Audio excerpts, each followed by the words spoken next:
내 감정을 그저 이해받기보다 정당화해야만 했던 경험 있으신가요? 분명 나는 이런 불편함을 느꼈는데 괜히 혼자 별것도 아닌 일에 과민 반응하는 사람이 된 것 같은 그 기분은 정말 별로죠. 반대로요, 내 이런 행동이 상대방을 화나게 할 거라고는 생각도 못 했는데 누군가 내 행동이 상처라고 말해서 당황스러웠던 적 있으신가요? 마치 죄 지은 사람이 된 것 같은 그 기분은 정말 곤욕스럽죠. 자, 오늘은 싸움이 아닌 대화를 하는 방법에 대해 얘기해 보고자 합니다.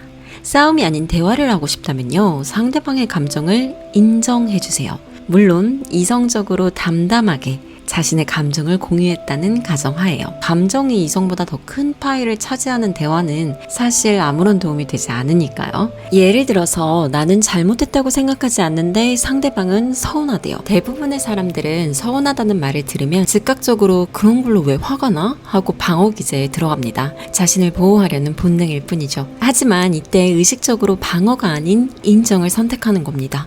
비록 나는 잘못했다고 생각하지 않더라도 상대가 서운했다는 사실은 여전히 존재하니까요. 나의 행동이 상대방에게 이 감정을 불러일으켰다는 것을 사실로서 존중해 주는 거죠.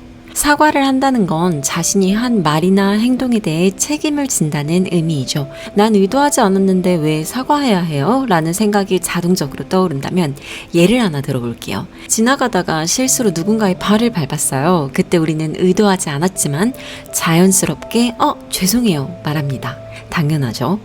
일부러 그런 건 아니지만 여전히 내 발이 그 사람의 발을 밟은 거니까요. 만약에 발을 밟았는데 왜요? 저 일부러 그런 거 아닌데요? 한다면 아마 어떻게 될지는 말 안 해도 아시겠죠. 이렇듯 일부러 한 게 아니어도 여전히 나의 발입니다. 나로부터 나온 결과이죠. 나는 몰랐는데 네 입장에서 보면 충분히 그렇게 느낄 수 있었겠어. 그렇게 느끼게 해서 미안해. 당신의 감정은 정당하다고 인정해주는 반응입니다. 그 상황이 다시 생긴다면 네가 원하는 방식으로 행동할 수 있도록 내가 노력할게. 관계의 진정성 있는 책임감을 보여주는 태도입니다. 그렇게 느끼게 해서 미안해 라는 말은 관계를 지키기 위한 연결고리가 되어주기도 하거든요. 서로의 세계를 존중하려는 태도에서 비롯된 연결고리요. 내게 이토록 소중한 사람이 뭐가 되었던 나의 행동으로 인해 힘이 들었다니 하고 상대의 감정에 공감해주는 겁니다. 상대방의 감정을 내 책임, 내 잘못으로 가져오기 전에 그저 받아들여주는 것이 핵심입니다. 중요한 건 감정을 이해하려는 태도거든요.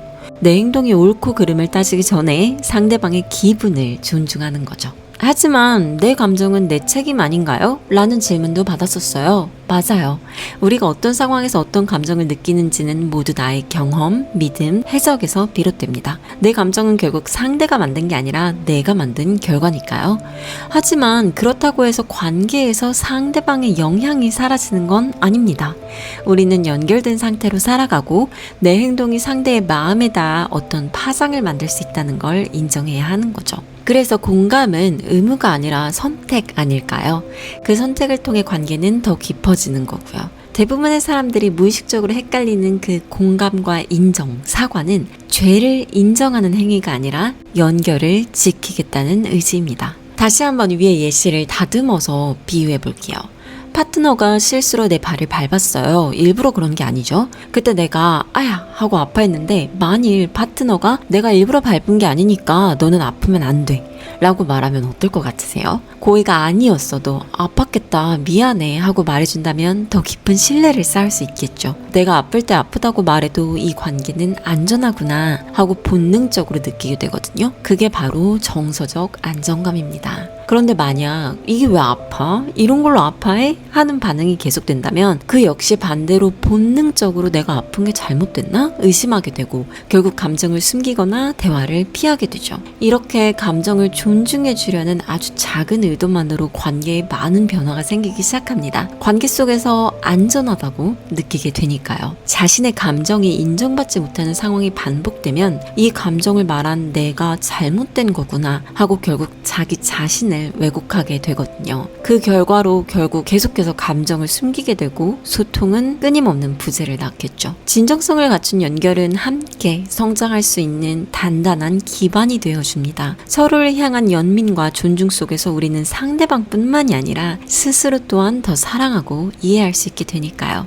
이 시선으로 관계를 대하는 게 제게는 정말 많은 도움이 되었거든요. 오늘의 라디오가 조금이나마 도움이 되었으면 좋겠습니다. 모든 관계는 50대 50의 노력이잖아요. 또한 관계 속에서 당연한 건 없다고 생각해요. 그리고 종종 우리는 마치 누군가 이겨야 하는 것처럼 대화를 하지만 사실 사랑하고 싶을 뿐이라는 것 기억하셨으면 좋겠습니다.